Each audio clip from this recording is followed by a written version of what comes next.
Vamos orar. Bondoso Deus, obrigado por essa oportunidade. Nós estamos juntos para compreender um pouco melhor da Tua palavra. Nos ajude, Pai. Nos conduza. Nós precisamos ser humildes para compreender temas tão profundos como o do Apocalipse. Nos ajude, abençoe aqueles que terão a oportunidade de acompanhar esse tema agora, em outra ocasião, para que eles também tenham humildade, para que todos juntos possamos compreender o que o Senhor deseja, em nome de Jesus. Amém. Bom, vocês não podem ver agora, mas eu tenho aqui comigo 3 Bíblias.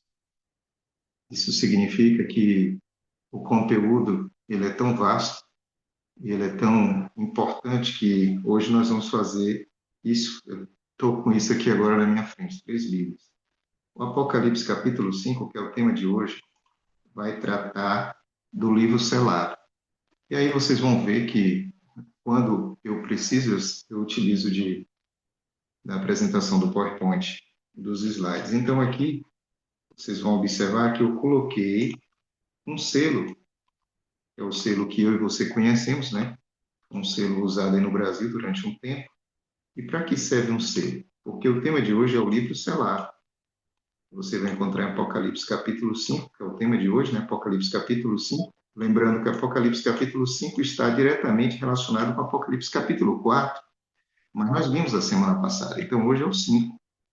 Então, quando eu olho para o Apocalipse capítulo 5, eu vou ver que há uma coisa que chama a atenção de João, que é justamente um livro que estava selado, e é isso que nós vamos estudar hoje. Que selo é esse? Como funciona? E por que ele estava assim? O selo, então, que eu e você conhecemos é esse aqui, que era colocado em uma correspondência durante algum tempo da minha vida. Eu trabalhei nos Correios, e algumas vezes eu chegava na casa da pessoa para devolver a carta. E a pessoa perguntava, carteiro, por que você está devolvendo essa carta? E eu dizia, porque você esqueceu de colocar o selo. E a pessoa que recebeu essa carta na recepção dos Correios não observou isso. Ou às vezes a pessoa colocava dentro de uma caixa, antigamente tinha uma caixa, próximo aos Correios, em algum lugar da rua, e você também poderia colocar sua carta e depois o carteiro passava recolhendo. Na hora da triagem, se essa carta não estivesse selada, era devolvida justamente a quem mandou, né? Ela não chegaria ao destinatário, voltava ao remetente. Bom, não era assim nos dias de Cristo e nos dias em que a Bíblia foi escrita. O selo era dessa forma aqui, ó. Então você tinha vamos dizer assim, um carimbo, e esse carimbo poderia trazer alguma coisa relacionada àquele que tinha um selo. E ele lacrava o seu documento, normalmente era um pergaminho, né? Ou um rolo, alguma coisa desse tipo, um documento, ele botava alguma linha ali e pressionava isso sobre o documento que poderia ter aqui um pouco de argila ou de cera. Então, qualquer movimento que fosse fazer aqui para abrir essa carta, digamos assim, ou esse documento, nós vamos chamar de carta, rolo, pergaminho, documento, são sinônimos. Então, o selo seria rompido. Se eu recebesse o documento com selo quebrado, eu ia saber que ele poderia ter sofrido alguma alteração. Então, tenha em mente isso para nos próximos 40 minutos nós tentarmos avançar aqui com o estudo de Apocalipse capítulo 5. Vocês sabem, a nossa intenção aqui é justamente aguçar a sua mente, ficar redundante, né? Justamente aguçar a sua mente, mas é verdade. Para que você em casa separe tempo para estudar Daniel e Apocalipse. Bom, eu imagino que, assim como eu, você já tem a sua Bíblia aberta aí no livro do Apocalipse, capítulo 5. Bom, o que diz o Apocalipse, capítulo 5? O Apocalipse, capítulo 5, ele tem um pano de fundo que eu e você precisamos conhecer do Velho Testamento, porque nós já aprendemos que o Apocalipse, o livro do Apocalipse se relaciona fortemente com os livros do Velho Testamento, especialmente o livro de Ezequiel, Daniel, os profetas, né? E hoje eu quero contar uma história para você. Talvez você não conheça, né? Talvez você leu, não compreendeu, talvez você não tenha passado os olhos, mas não tenha dedicado tempo para compreender o que acontece na história que está relatada no livro de Segundo Reis, capítulo 11, versículo 12. E eu já estou com minha Bíblia aberta, eu disse que hoje nós vamos ler muita Bíblia, tá? Qual é o pano de fundo de 2 Reis, capítulo 11? É fácil. O trono de Judá, porque as tribos estavam divididas, né? Então, o trono de Judá estava sendo ocupado por uma mulher chamada Atalia. Ela não era, ela não deveria estar.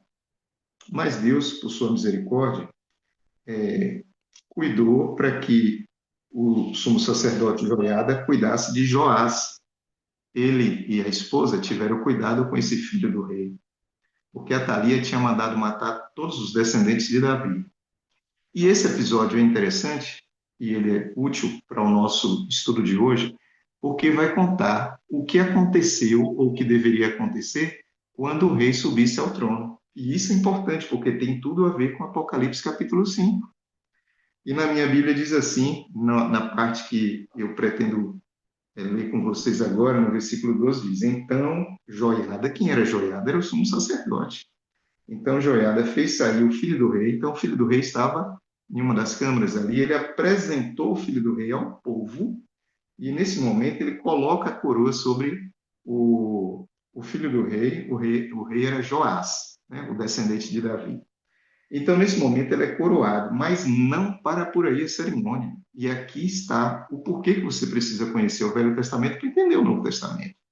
Nesse momento em que o rei aparece, que ele recebe a coroa, ele também recebe o quê? Presta atenção no que está escrito aí, na sequência diz: E lhe deu o testemunho, ou seja, o livro, um livro. E ele recebeu esse livro, e a partir daí ele foi feito rei, ele foi ungido, e logo depois, observe o que acontece. Bateram as palmas e disseram: Viva o rei. Então aqui nós temos uma cerimônia de coroação de um rei. Então, percebe como funcionava? O rei aparecia, era colocada a coroa sobre a sua cabeça e depois era entregue um livro na sua mão. Ele pegava esse livro com a mão direita.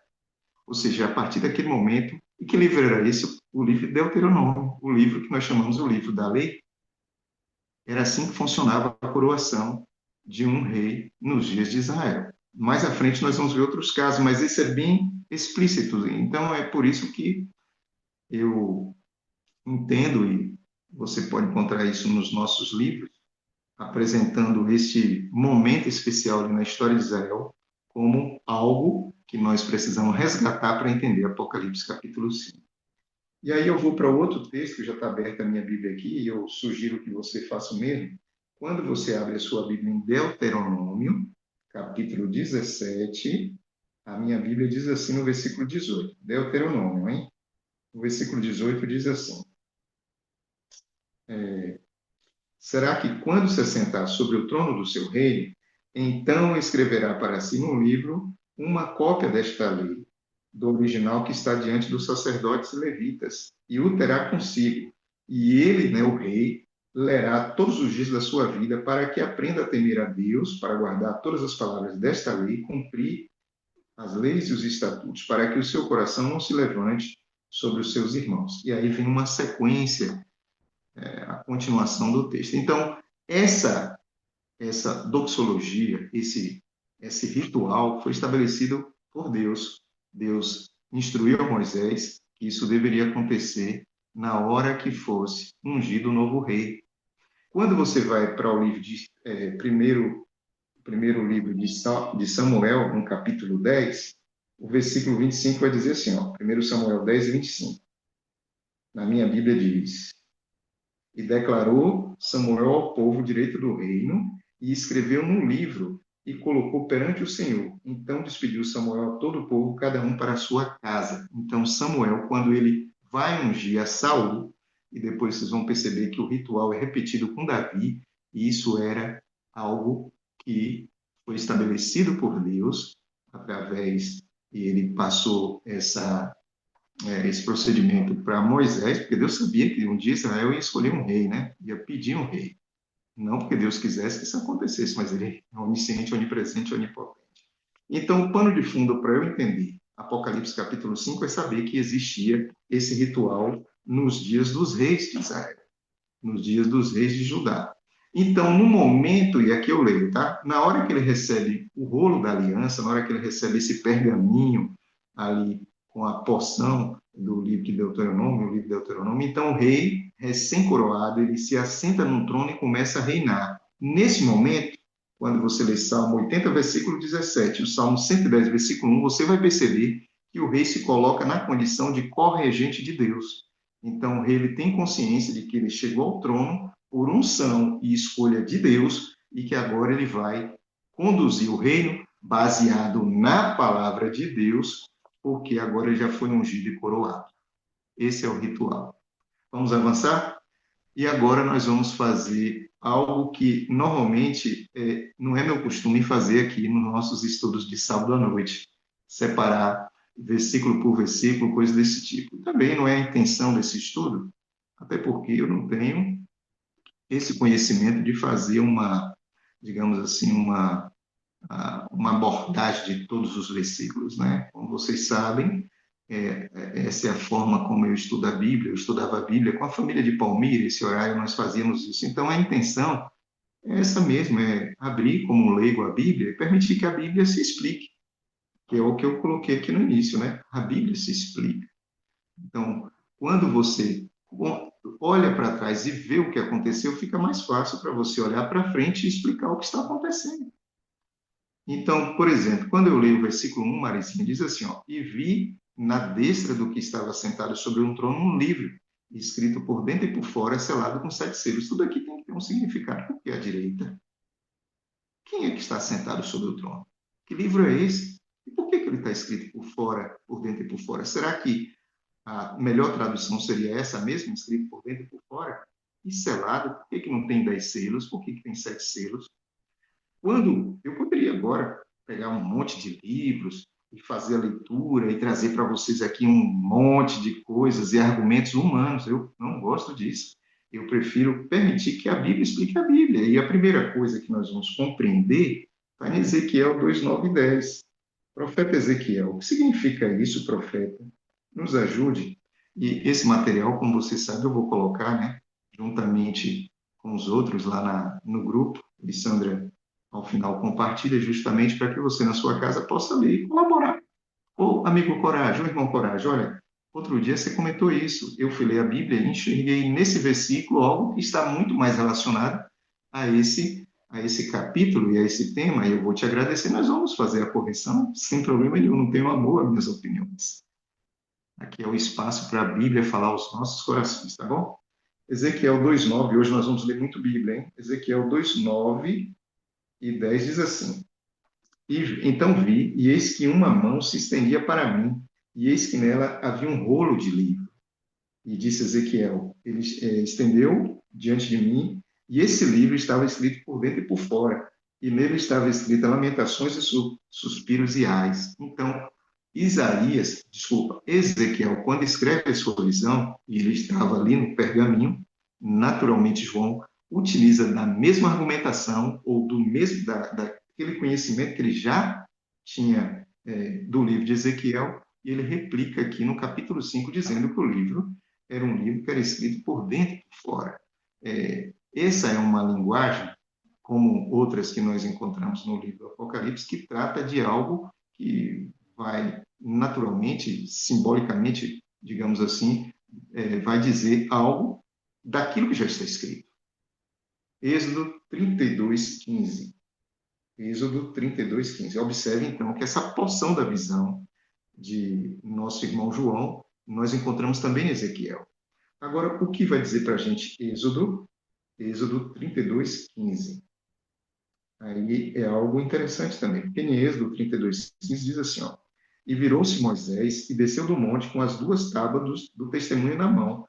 Espera aí. Então, quando Moisés desce do monte, ele desceu com os 10 mandamentos. Mas esse texto é interessante, porque ele diz assim, as tábuas estavam escritas de ambos os lados, e de um e de outro lado estavam escritas. Percebe? Então, o que nós enxergamos nesse momento em que João traz essa informação? Que a informação era importantíssima. Não era que o livro basicamente o rolo, esse pergaminho tinha inscrições por dentro e por fora. Quando você para analisar, em muitos casos, alguns documentos na época de João e também na época de Cristo, de fato, eles tinham inscrição interna, que ninguém podia ter acesso, só se rompesse o selo, e havia uma inscrição externa, que era informando, basicamente, algo relacionado ao conteúdo. Então, aqui nós estamos vendo uma realidade que era conhecida por João e pelos irmãos que receberam este livro. Aí vem outra pergunta, né? E você já deveria ter feito essa pergunta, porque quando você abre a sua Bíblia em Apocalipse capítulo 1, você vai ver Jesus dizendo a João: escreve num livro. Aí você já precisava perguntar: esse livro do versículo 1 é o mesmo livro do capítulo 1? Não. O livro do capítulo 1, o capítulo 2 e 3 trouxe o conteúdo para a gente, as cartas que João escreve às 7 igrejas. Então, esse livro que nós vamos conhecer agora, a partir do capítulo 3, não é o mesmo livro que você viu em João capítulo 1, cujo desenrolar está no capítulo 2 e 3. E você vai ter uma surpresa, porque a história vai se repetir aqui a pouco, daqui a pouco, na semana que vem, nós vamos perceber isso. Bom, Jó vai contar um pouco sobre essa questão do selo. Jó 38, e aí o meu sonho é que você esteja acompanhando na sua Bíblia, mesmo que você não vá ter a capacidade de escrever tudo isso, porque você vai receber de presente, você vai poder estudar exaustivamente. Mas Jó 38:14, Jó ensina para a gente aquilo que eu falei no início. Quer dizer, eu falei e agora vocês vão ler na Bíblia. Jó diz assim: e se transformasse como um barro sobre o selo, e se pusesse como vestido. Então, Jó descreve como é que era selado um documento. Então, se colocava a argila e se pressionava um selo sobre aquela argila, ou sobre a cera. Bom, mais avançando um pouquinho, nós temos Jeremias no capítulo 32, dizendo o seguinte, ó, Jeremias 32, versículo 10 e 11, o que Jeremias vai falar aqui? Vamos ver? Jeremias fala que ele assinou a escritura, então era um documento que ele estava fazendo ali de compra e venda, hein? Assinou a escritura, selou a escritura e fez confirmar por testemunhas e pesou-lhe o dinheiro numa balança. Então, observe, o selo tinha testemunha. Jeremias está dizendo aqui. No momento que ele selou na presença de testemunhas. E o versículo na sequência, no versículo 11, diz assim: tomei a escritura da compra selada, segundo a lei e os estatutos, e a cópia aberta. Então, há um esclarecimento também de como funcionava isso nos dias de Jeremias, que avançou até os dias de João, passando, claro, pelos dias de Jesus. Então, o livro era selado, justamente porque só aquele que tinha dignidade e autorização poderia abrir e fazer a leitura ou dizer o que era o seu conteúdo. Claro que daqui a pouco eu vou explicar para vocês que esse livro também não pode ser o livro de Daniel, porque algumas pessoas elas têm essa essa predisposição, porque eles vão ler lá em Daniel capítulo 12 e o próprio Daniel vai dizer que Deus pediu para ele parar de escrever, para ele selar o livro.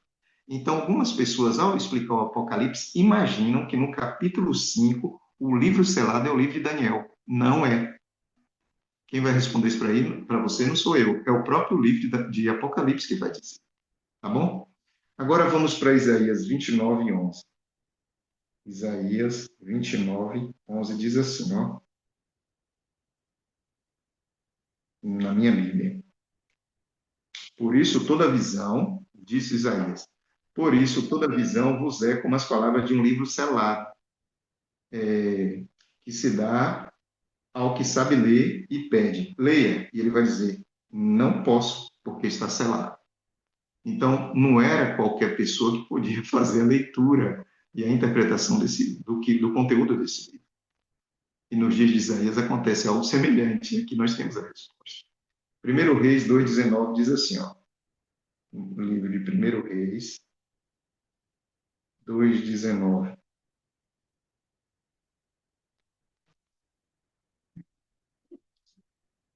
E aqui é uma coisa interessante, porque nos dias de Salomão, nós vamos ver o seguinte, que o que estava sentado sobre o trono, mais à frente eu vou destacar isso, o próprio livro de Daniel vai dizer que é o Senhor. Porque se você voltar um pouquinho no Apocalipse capítulo 4, a Bíblia diz que é Deus Pai. Então Deus Pai está sentado sobre o seu trono. E a Bíblia descreve que do seu lado, do lado direito, tinha um livro. E esse livro era escrito por dentro e por fora. E nós já sabemos o que significa isso baseado no que está escrito nos próprios textos que nós lemos agora. Ele era selado com 7 selos. Bom, quando eu vou para o livro de 1 Reis, capítulo 12, versículo 19, tem um episódio aqui interessante, porque algumas pessoas vão dizer assim, não é possível, porque existe muitos arianos entre nós, né? Infelizmente. Nos dias de João, nos dias de Paulo, de Pedro, já tinha ali aquelas pessoas, nós vimos isso quando nós estudamos a história das 7 igrejas, pessoas que diziam que Jesus não era Deus e que o Espírito Santo não existia. Inclusive, o livro de Atos vai contar a história de uns homens que chegavam, eles chegaram para pregar em um lugar e Paulo falou: vocês foram batizados no batismo de quem? Vocês conhecem o Espírito? E Paulo, nós nunca nem ouvimos falar de Espírito Santo. Então, há uma série de pessoas que gravam vídeos na internet questionando o fato de que Cristo não poderia sentar no trono, etc, etc, porque nós sabemos que alguns dizem que Cristo é Senhor, mas não é Deus. E agora, como fica isso, né? É interessante que na história de Salomão, ele diz que um dia sua mãe se aproximou dele. E se aproximou dele para fazer um pedido com relação a Betseba, que era um pedido de Adonias. E o que chama a minha atenção é justamente o que ele fez. A Bíblia descreve o seguinte, que ele se levantou, foi encontrar com Betseba, respeitosamente ele se aproximou dela, e com um ritual que era comum naquela época, e ele falou o seguinte: mãe, eu vou colocar um trono aqui à minha direita e a senhora vai sentar. Percebeu? Isso significa que a direita era o lugar de honra. Exatamente o que você vai ler em Apocalipse capítulo 5. E aí eu tenho que falar para os meus irmãos católicos, porque eu sei que mais cedo ou mais tarde esse material vai chegar na mão de um católico fervoroso. E ele vai dizer o seguinte: está vendo aí como Maria ela foi em algum momento elevada à mesma situação de Betseba e sentou ao lado de Cristo, ao lado direito de Cristo, e é por isso que nós temos hoje todo esse respeito e veneramos Maria. Escuta, nós também respeitamos muito Maria, mas nós entendemos que Maria, a mãe de Jesus, assim como muitas outras pessoas que amaram a Jesus, em algum momento elas descansaram no Senhor e ela permanece na sepultura esperando a segunda vinda de Cristo, quando ele vai ressuscitar todos os seus. Isso também significa que nós não podemos, como eu sei que vocês fazem isso, porque eu estudo a Bíblia com os católicos, pegar esse texto e dizer que isso é uma simbologia e que significava que no futuro isso ia acontecer com Maria e Jesus. Não façam isso. Não há respaldo bíblico para isso. E eu sei que talvez seja a primeira vez que você está ouvindo essa informação. Não fique chateado comigo. Isso está na Bíblia. Não é uma coisa que eu estou inventando. É simplesmente o que está escrito. Quando você lê todo o Novo Testamento, quando você lê toda a Bíblia, você não vai encontrar isso em nenhum lugar. Quando eu apresento esse texto aqui, não é para apontar para Maria ou Jesus. Exatamente o contrário, digamos disso. Digamos, é justamente para dizer que no dia de Salomão, quando ele estava no seu trono, esse trono, no caso de Salomão, era um trono individual, mas era comum naquela época que as pessoas tivessem como se fosse um sofá e não uma cadeira individual, que tivesse espaço para que alguém pudesse sentar ao lado, e assim era declarado, era colocado numa situação de uma grande honra. Então, ouça com atenção. Não podemos dizer isso com relação a Maria, por mais que nós tenhamos um maior amor e respeito a Maria. A Bíblia diz, e nós confiamos no que está escrito. A Bíblia deixa claro que Maria, nós sabemos disso, um dia, depois que ela foi deixada na responsabilidade de João, assim como o próprio João, Maria também descansou no Senhor e aguarda a segunda vinda de Cristo. Para aí sim ela receber a sua coroa. Bom, quando nós olhamos para o versículo 2 vai dizer que um anjo, ele pergunta, então um anjo, ele, com grande voz, ele fala: quem é digno? Quem é digno Porque, e aí você vai voltar um pouquinho para o capítulo 4, nós estamos no Apocalipse, no capítulo 4, versículo 11, diz assim, ó, digno és o Senhor. Percebe? Quem é digno? O Senhor Deus, o Pai, ele é digno. Então, ele é digno de quê? De receber a honra, a glória, o poder. Ele criaste todas as coisas, por sua vontade, todas as coisas foram feitas.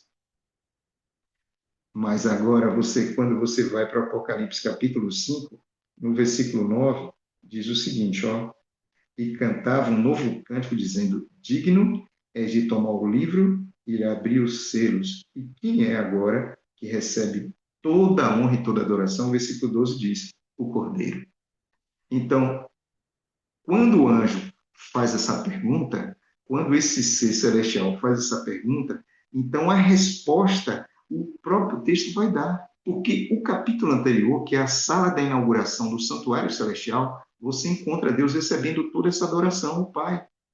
Agora, no capítulo 5, nós vamos ver que a mesma adoração é recebida por Cristo. No versículo 3 diz: ninguém no céu e na terra podia abrir o livro. Nossa, que coisa! Quando nós observamos e fazemos uma comparação com o texto que nós lemos há pouco, de Isaías capítulo 29, versículo 11 e 12, nós vamos ver uma situação semelhante.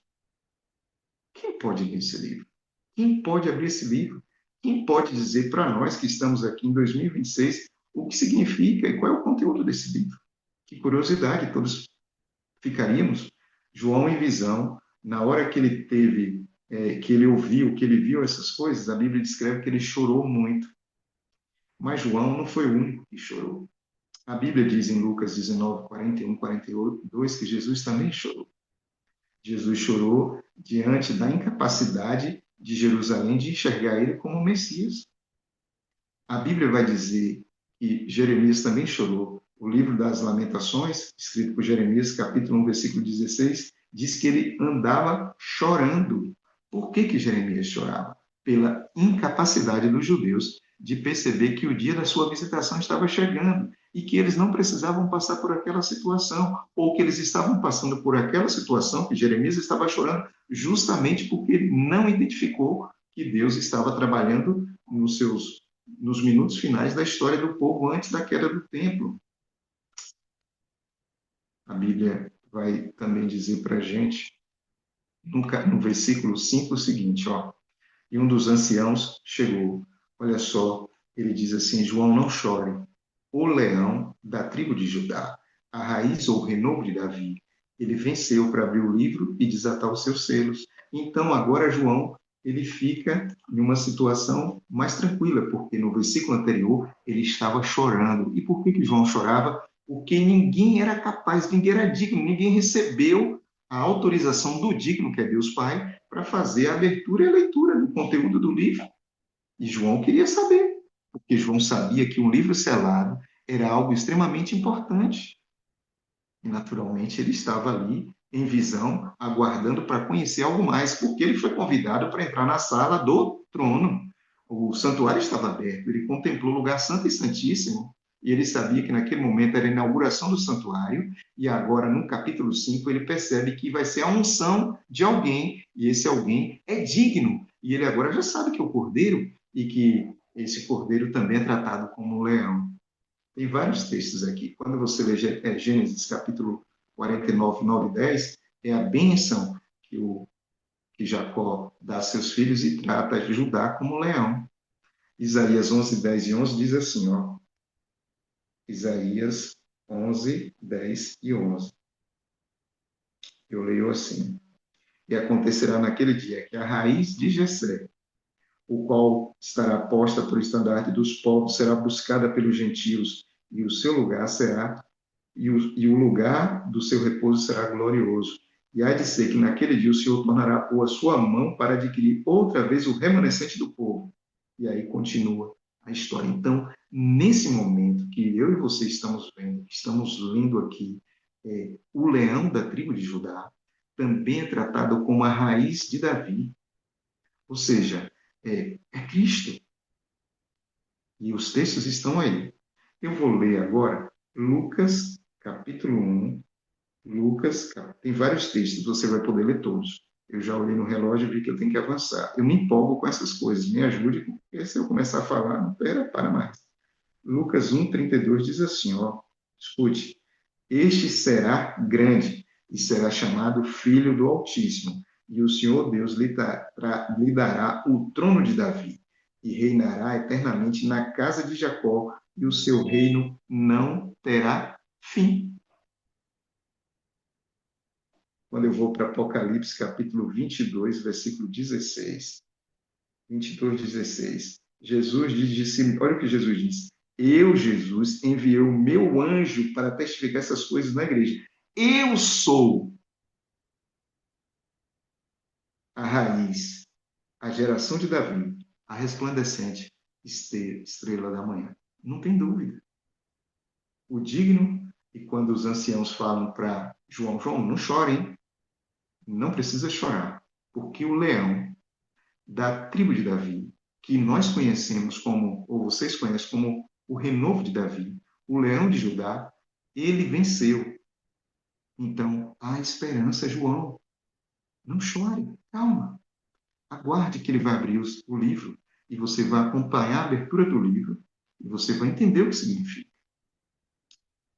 Na sequência diz assim o versículo 6, e olhei, agora mais tranquilo, digamos assim, e eis que estava no meio do trono e os quatro animais viventes entre os anciãos, um cordeiro. Peraí, João, é um leão ou é um cordeiro? Que morre é o cordeiro. O cordeiro morre para nos salvar. E eis o cordeiro de Deus que tira o pecado do mundo, disse Batista, João Batista, com relação a Cristo. E aqui diz assim: olha só, esse cordeiro foi morto, esse cordeiro havia sido morto, e ele tinha 7 chifres, 7 olhos e 7 espíritos. Quanta coisa, quanto simbolismo, né? Só tem uma coisa que pode nos esclarecer tudo isso, a Bíblia.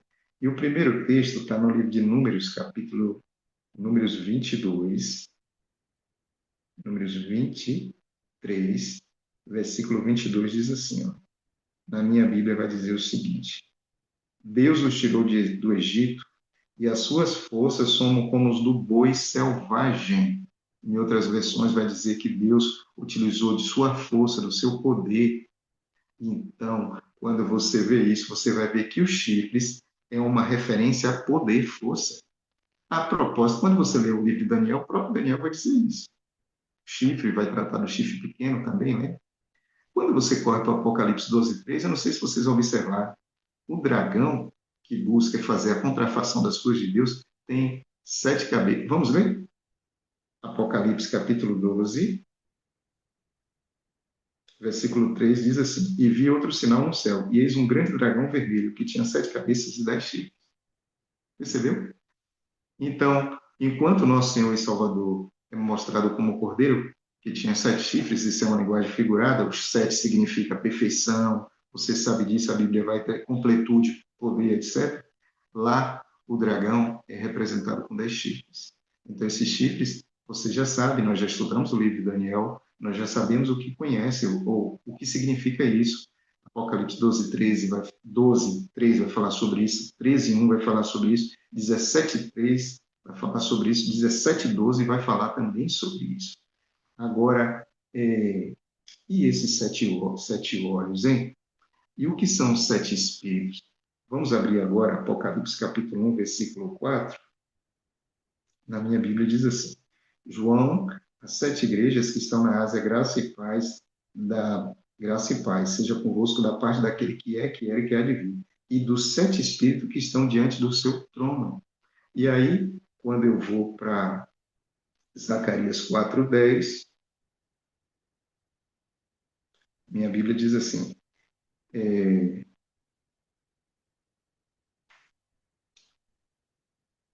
porque quem despreza o dia das coisas pequenas, e aí segue, esses são os 7 olhos de Deus, que percorrem toda a terra.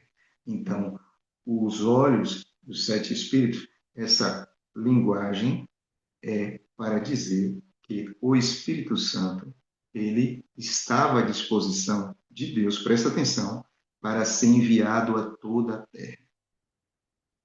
Então, a cena que nós estamos vendo agora é o seguinte: o Pai, para digamos assim, deixar alguns irmãos de outros credos, né, de outras denominações, assim, um pouco preocupados com isso, porque a cena que eu estou vendo no capítulo 5 do livro do Apocalipse, aqui no versículo 6, é um pai, Deus Pai, um Cordeiro, que é Jesus, e os 7 Espíritos, que é o Espírito Santo. Pai, Filho e Espírito Santo. Percebeu? Quando eu vou para João 14, 26, presta atenção o que nos diz aqui em João 14, 26, hein? Diz assim, ó. Mas o Espírito Santo, mas aquele consolador, o Espírito Santo, que o Pai enviará, futuro, enviará em meu nome, esse vos ensinará todas as coisas, vos fará lembrar de tudo que eu tenho dito. Quando eu vou para o capítulo 15, versículo 26, diz assim, ó, 15 e 26. Mas quando futuro vier o Consolador, que eu, da parte do Pai, vos hei de enviar, aquele Espírito de verdade que procede do Pai, ele testificará de mim. Então, Jesus está falando de algo que vai acontecer no futuro. Por fim, capítulo 16, versículo 7, vai dizer o seguinte: Todavia vos digo uma verdade, que convém que eu vá. Então, quando Jesus fosse, o consolador, ele diz que eu vá, porque se eu não for, o consolador não vem. E quando eu for, diz ele, mas quando eu for, eu vou enviar o consolador para vocês. Qual é a função dele? Ele vai convencer o mundo do pecado, da justiça e do juízo. Então, na sala do trono agora, nós temos o Pai, o Filho e o Espírito Santo. Quem é digno de abrir os livros? O Filho. Essa dignidade, vocês viram no capítulo 4, toda essa honra, essa adoração é prestada ao Pai. E agora o Filho está se apresentando nessa condição de receber toda a honra e toda a glória que o Pai, claro, nessa cena que nós temos aqui, que é semelhante à cena do texto que nós vimos, ó, 1 Samuel, 2 Reis, capítulo 11, versículo 12, ou seja, é a cena da entronização de Joás ali como rei. Vocês observam que tem muita coisa semelhante, eu recomendo que você estude essa história. Então, nós estamos vendo Jesus sendo coroado, porque o santuário celestial foi inaugurado. Muito bem. E aí veio e tomou o livro que estava, ele veio, né, e tomou o livro que estava à direita daquele que estava sentado no trono, à direita de Deus Pai. Apocalipse capítulo 5, versículo 1, nós já lemos, né, estava ao lado dele, o lado direito. Ele agora pega o livro. Por quê? Porque ele é digno. O livro agora já pode ser aberto. O seu conteúdo já pode ser conhecido. E o versículo 8 diz, e havendo tomado o livro, ó, havendo tomado o livro, a cena que acontece com Joás se repete aqui na história de Cristo. Nesse momento que ele pegou o livro, ele já está coroado, então agora todo mundo grita, viva o rei! Só que na linguagem do Apocalipse diz que eles se prostraram diante do Cordeiro. Quem? Os 4 animais e os 24 anciãos. E o que eles tinham na mão? Harpas. E essas harpas, e tinham salvas de ouro, e o Salmo 141, versículo 2 vai dizer, suba a minha oração perante a tua face como incenso. Então, neste momento, eles estão recebendo Cristo, eles estão participando de uma cena de adoração a Cristo. E Cristo está atuando em nosso favor. Na sequência, nós temos o versículo 9, e eles dizem assim, que bom, digno és de tomar o livro. Nós temos que saber que livro é esse. E de abrir os seus selos, porque o Senhor foi morto, e agora o teu sangue o Senhor comprou. E aí você vai para Isaías 42, 10, ela diz, cantai ao Senhor um cântico novo. E aqui eles estão cantando, adorando a Deus, toda tribo, língua, povo e nação. Também há uma conexão com Isaías 42, 10. Não é possível estudar Apocalipse desprezando o Velho Testamento. Por fim, nesse slide, nós temos aqui, para nosso Deus nos fizeram reis e sacerdotes. Quando eu abro Êxodo, capítulo 19, versículo 6, eu leio o seguinte, e vocês me serão um reino de sacerdotes e povo santo.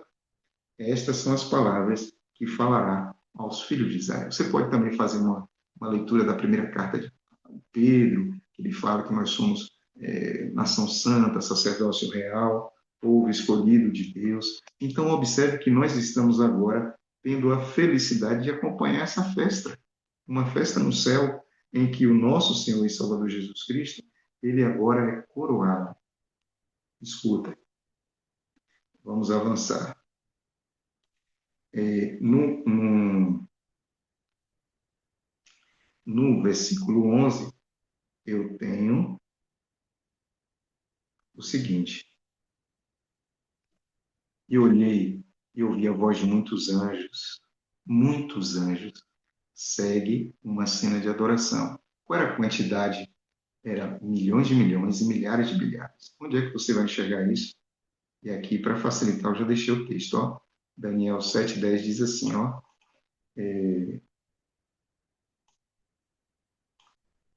um rio de fogo manava e saía diante dele. Milhares de milhares o serviam, milhões de milhões assistiam diante dele.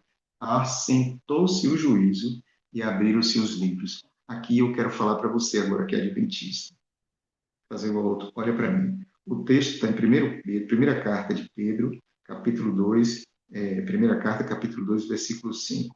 Você pode ler depois. Muita gente pensa que o Apocalipse, capítulo 4, está falando de uma cena de juízo. Não é. Capítulo 4, capítulo 5. Eu já expliquei, porque está na Bíblia. Não é a cena do juízo.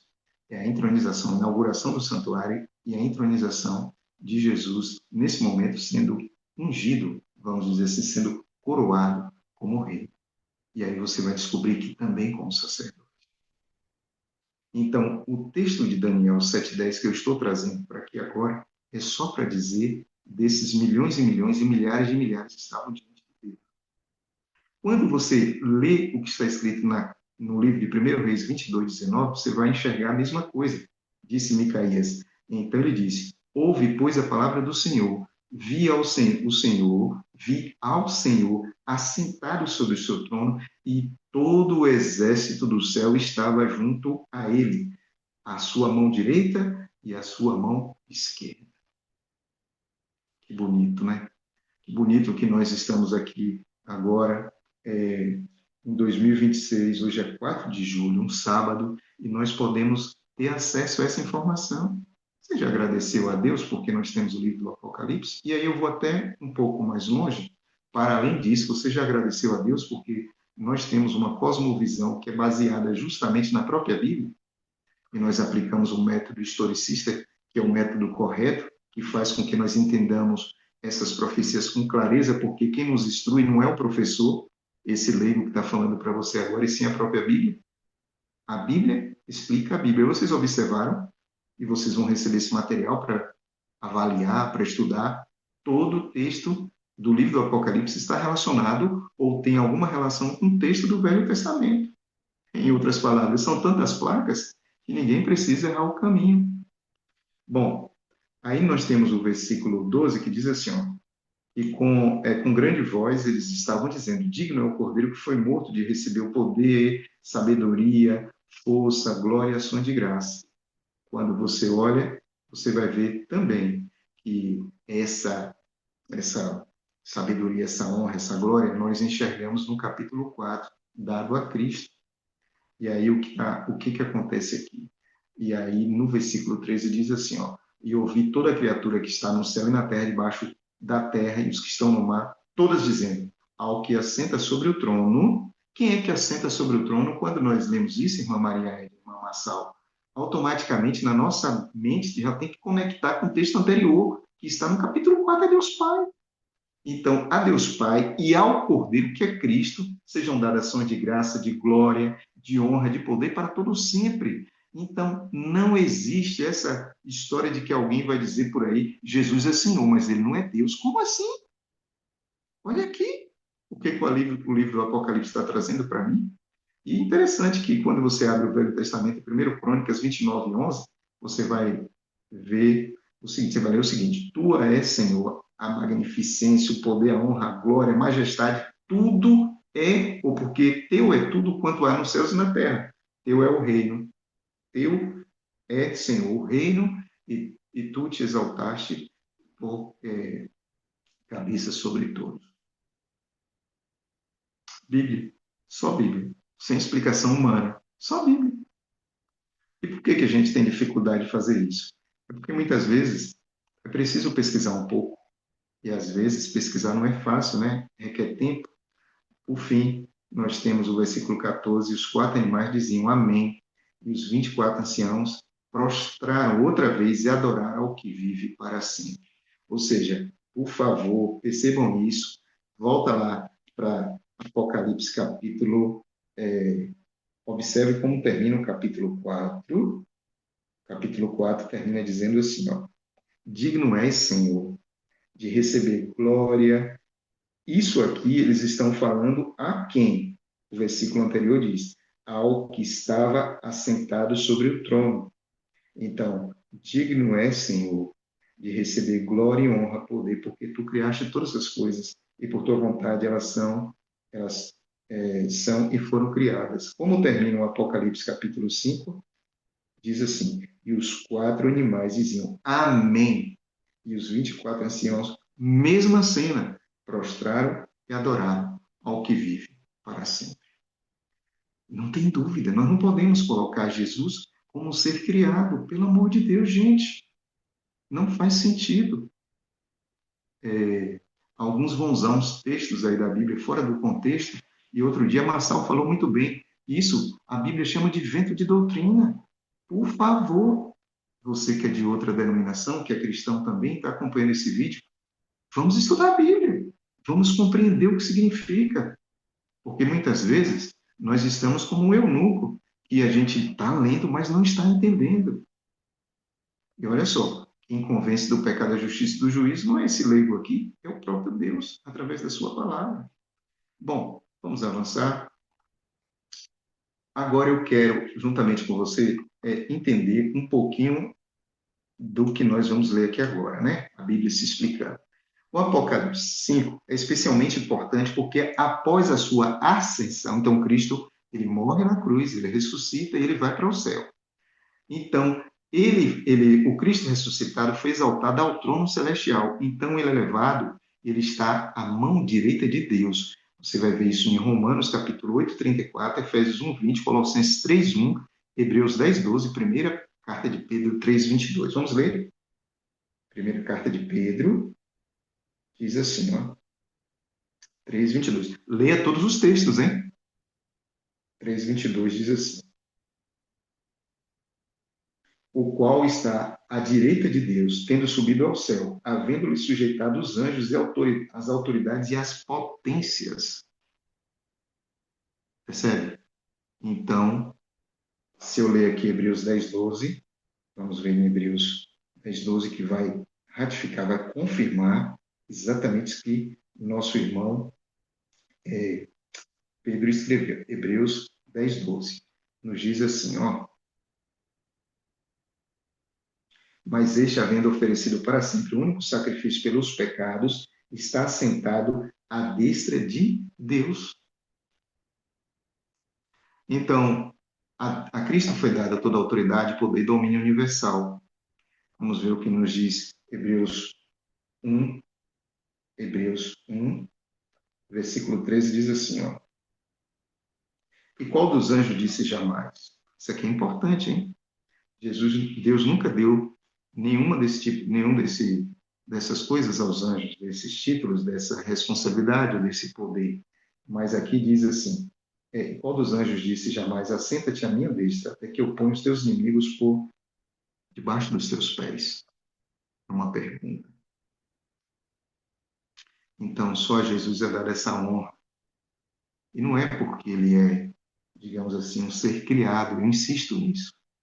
Jesus é Deus, não tem início nem fim. Ele é Deus.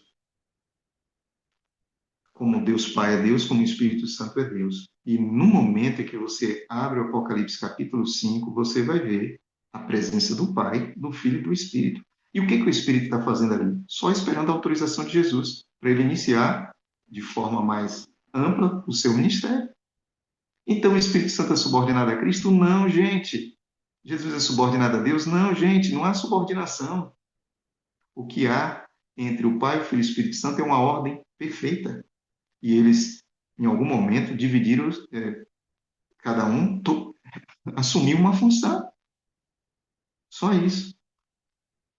Bom, a exaltação de Cristo ao trono à mão direita do Pai era uma crença central entre os dos primeiros cristãos. Quando você lê Atos capítulo 2, você vai enxergar isso. E era um cumprimento das profecias que estavam no Antigo Testamento. Você vai ler também, você vai ver isso. Há um texto que eu gosto muito, de Mateus capítulo 22, e nós vamos ler, está escrito o seguinte, Mateus 22, versículo 41. Escuta o que está escrito aqui. Estando reunidos os fariseus, interrogou Jesus, dizendo: "E vocês, quem que vocês pensam do Cristo? De quem é filho?" E eles disseram: "É filho de Davi." Então Jesus pergunta para ele: "Ah, tá, ele é filho de Davi? Então como é que Davi, em espírito, te fala o seguinte: Disse o Senhor, meu Senhor, assenta-te à minha direita até que eu ponha os teus inimigos por debaixo dos teus pés." Então percebam que os judeus, eles tinham esse conhecimento, eles não queriam aceitar Cristo como Deus, mas eles sabiam dessa verdade. Marçal, fica à vontade. Nós podemos ver também no Novo Testamento, lá em João, de 1 a 4, ele diz assim: No princípio era o Verbo, e o Verbo estava com Deus, e o Verbo era Deus. Ele estava com Deus no princípio, ele estava no princípio com Deus, e todas as coisas foram feitas por meio dele, e sem ele nada do que foi feito se fez. A vida estava nele, e a vida era a luz dos homens. Ou seja, Jesus já é anunciado com Deus desde o princípio. A palavra aqui no princípio significa quando nada havia. É o mesmo significado lá de Gênesis. Obrigado, Marçal. Perfeito, perfeita colocação. João capítulo 1, você deve ler, você deve estudar com Gênesis capítulo 1. Bom, há um texto que o próprio Jesus vai dizer aos fariseus, aos sacerdotes, aqueles que estavam ali, os saduceus, né? Os sacerdotes que estavam naquele momento em que ele foi julgado injustamente, está em Mateus 26. Vamos ver o que Jesus disse? No versículo 63, Jesus diz assim: Jesus, porém, guardava silêncio. E insistindo o sumo sacerdote, disse-lhes: Conjuro-te pelo Deus vivo que nos diga se tu és o Cristo, o Filho de Deus. Disse-lhe Jesus: Tu o disseste. E Jesus continua: Digo-vos, porém, que vereis em breve o Filho do Homem assentado à direita do poder e vindo sobre as nuvens do céu. Então, isso aqui, esse versículo só, era suficiente para encerrar, digamos assim, ou para esclarecer a dúvida de alguém com relação a Cristo como Deus. Aqui é a declaração do próprio Cristo. Bom, quando eu faço a leitura do capítulo 5 de Apocalipse, na minha mente, eu preciso compreender isso que eu deixei como resumo aqui para vocês. E o livro do Apocalipse, nesse aspecto em especial, quando você está lendo o capítulo 4, o capítulo 5 do livro do Apocalipse, você precisa ler esse livro junto com o livro de Hebreus. Por quê? Porque o livro de Hebreus e o livro de Apocalipse, Marizinha, são os dois livros que vai dizer o que aconteceu após a ressurreição, ou seja, o ministério de Cristo no céu.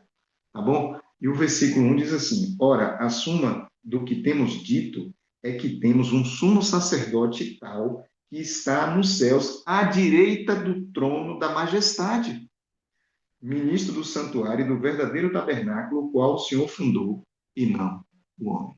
Então, Hebreus, você precisa ler junto com Apocalipse, para que você entenda essa parte que vai tratar da inauguração do santuário celestial e também da entronização de Cristo como sumo sacerdote ou nas funções sacerdotais e como rei. E por fim, eu gostaria de ler, né, que é o último texto desse slide, o que está escrito no livro de João. Então, João capítulo 7, versículo 39, 7:39. E aí nós vamos entrar, quem sabe, nas considerações finais. 7:39 diz assim: E isso disse ele do Espírito que haviam de receber os que nele crescem. E aí tem uma sentença interessante. Porque o Espírito Santo ainda não fora dado. Porque porque ainda Jesus não tinha sido glorificado. Isso aqui, Marçal, tem que estar muito claro na cabeça de todos nós nessa tarde. Marizinha, todos que estão aqui, Sarinha, todos. Presta atenção que Jesus diz. E o Espírito Santo ainda não fora dado, porque ou por ainda Jesus não ter sido glorificado. Então aqui nós temos uma coisa: o batismo do Espírito, Marçal, ou a descida do Espírito Santo estava diretamente conectada com a glorificação de Cristo. Vocês entenderam assim? Vou ler de novo, hein?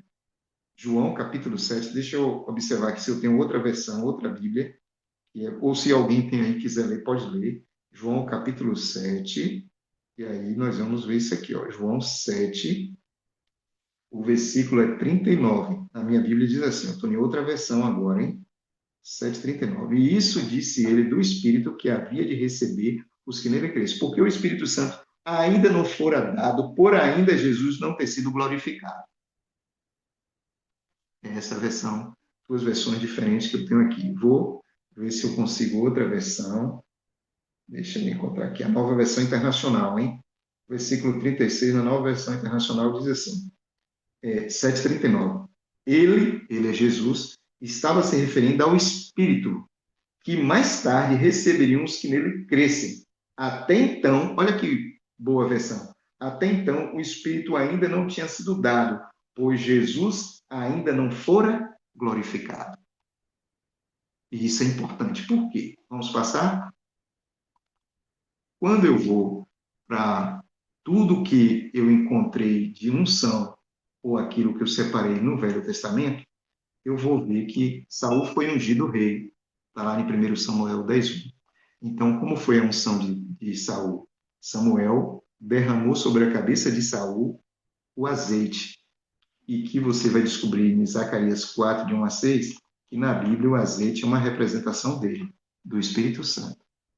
Quando Saul foi ungido e o óleo foi derramado sobre a sua cabeça, e você lê o livro de Salmos 133, versículo 2, você vai perceber uma coisa. E eu leio para vocês Salmo, o livro de Salmos, vamos ler o Salmo 133, versículo 2 diz assim: é como o óleo precioso que foi derramado, né? O óleo precioso derramado sobre a cabeça, que desce pela barba de Arão até a gola das suas vestes.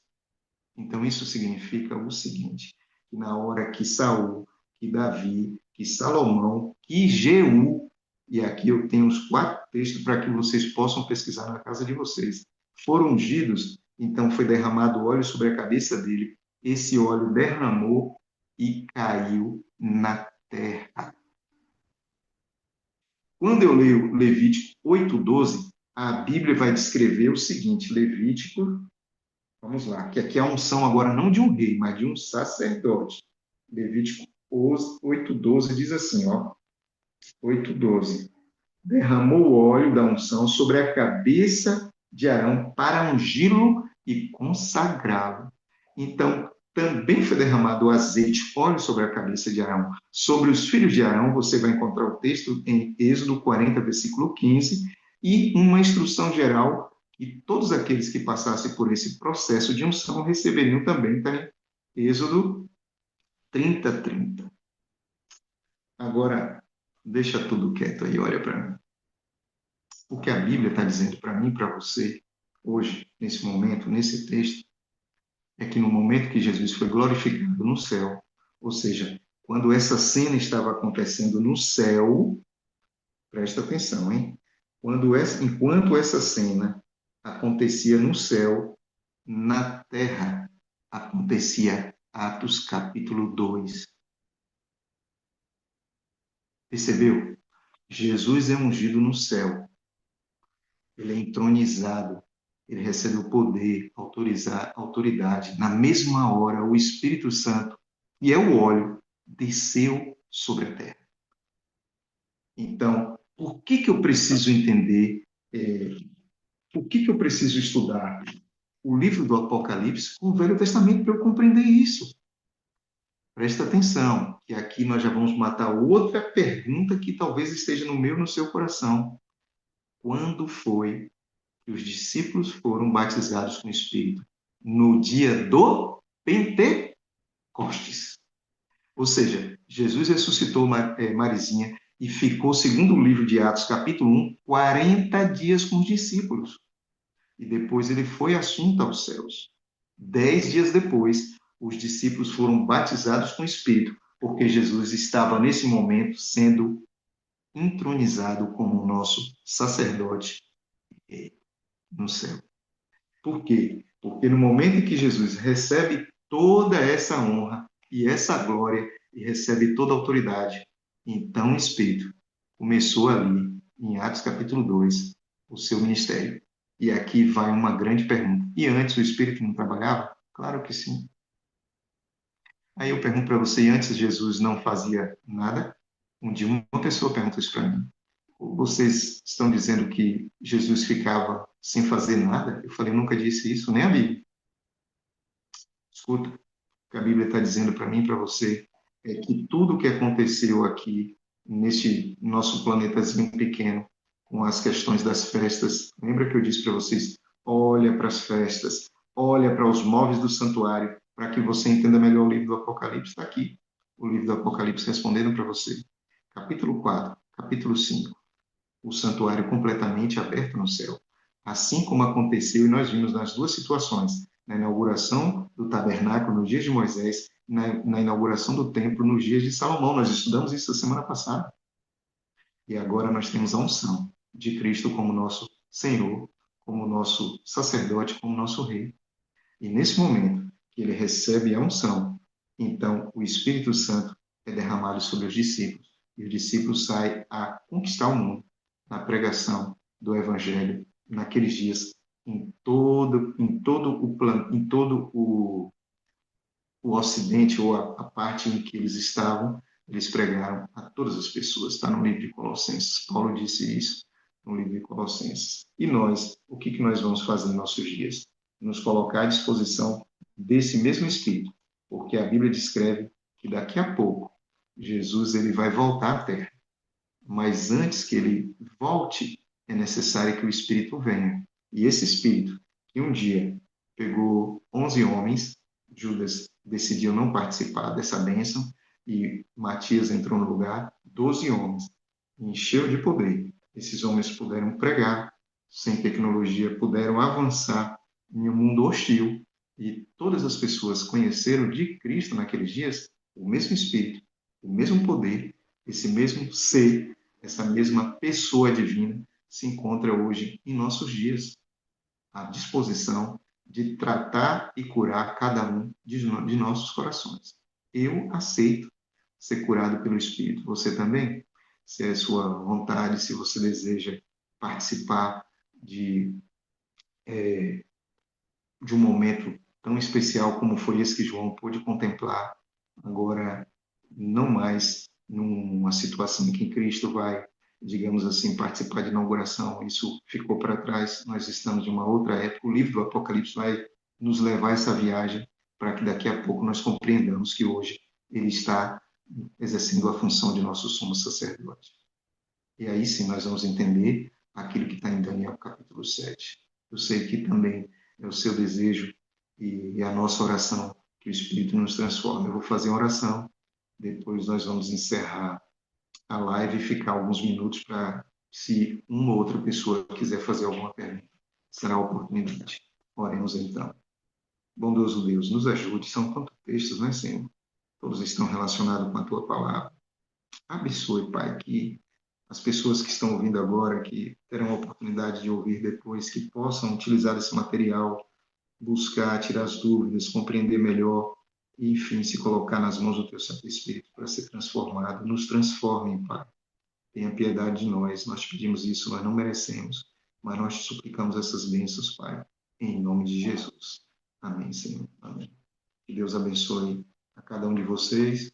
Esse material, ele é um material, vocês viram, aparece ali, Bíblia é Fácil, só que nesse caso em especial, esse material, eu usei o fundo do Bíblia é Fácil, mas eu construí baseado no que está escrito, mas esse é um material que você não vai encontrar, de fato, no Bíblia é Fácil. Eu acho que, eu espero, eu acredito que não estou indo contra o objetivo do Bíblia é Fácil, porque o interesse é justamente divulgar a palavra de Deus, tá bom? Deus abençoe você, te mando já já esse material, e agora é a oportunidade que, se você quiser falar ou perguntar alguma coisa, pode ficar à vontade, tá bom?